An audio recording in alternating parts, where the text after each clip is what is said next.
कोकणातील प्रत्येक अपडेट जाणून घेण्यासाठी आजच माझे कोकणच्या सोशल मीडिया प्लॅटफॉर्मला लाईक, फॉलो आणि सबस्क्राईब करा। खेड तालुक्यातील घेरा रसाळगड जानकरवाडी येथे सध्या भीषण पाण्याची टंचाई निर्माण झाली आहे। या गावातील पाणी टंचाईला जिल्हा परिषद ग्रामीण पाणी पुरवठा विभाग जबाबदार आहे असे येथील ग्रामस्थांचे म्हणणे आहे।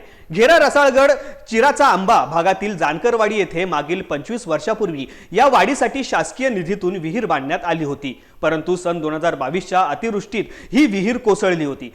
त्यावेळी घेरा रसाळगड ग्रामपंचायत व महाराणी अहिल्यादेवी समाज प्रबोधन मंच रत्नागिरी यांच्याकडून सातत्याने रत्नागिरी जिल्हा परिषद ग्रामीण पाणी पुरवठा विभाग यांच्याकडे पाठपुरवठा करण्यात आला होता। त्यानंतर सन 2022 सालच्या उन्हाळ्यात या विहिरीतून गाळ काढून ग्रामस्थांची तात्पुरती पिण्याच्या पाण्याची सोय करण्यात आली होती।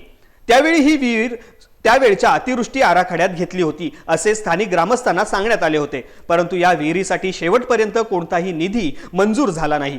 ग्रामीण पाणी पुरवठा विभागाचे खेडचे उपअभियंता यांच्या सांगण्यावरून ठेकेदार संतोष कदम यांनी सलग 8 दिवस मजूर लावून विहिरीतून गाळ काढला होता। पुढे विहिरीच्या बांधकामाला निधी मंजूर न झाल्याने पुन्हा सन 2023 सालच्या पावसाळ्यात ही विहीर पुन्हा गाळाने भरली होती। सन 2023 साली जल जीवन योजनेअंतर्गत या विहिरीला निधी मंजूर झाला आहे। ग्रामीण पाणी पुरवठा विभाग आणि या कामाचे ठेकेदार यांना वारंवार विनंती करूनही या विहिरीचे काम वेळेवर पूर्ण केलेले नाही।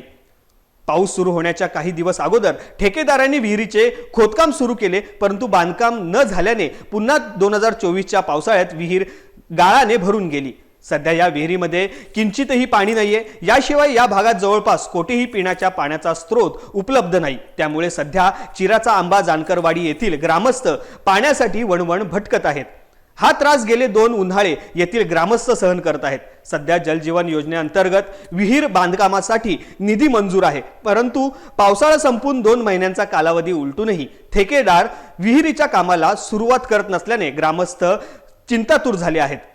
चिराचा आंबा जानकरवाडी येथील सर्व मागासवर्गीय धनगर समाज बांधव वास्तव्यास असून प्रशासकीय अधिकारी आणि लोकप्रतिनिधी नेहमीच या दुर्लक्षित धनगर समाजाच्या विकासाकडे जाणून बुजून दुर्लक्ष करत असल्याचे चित्र सध्या तरी या गावात दिसत आहे।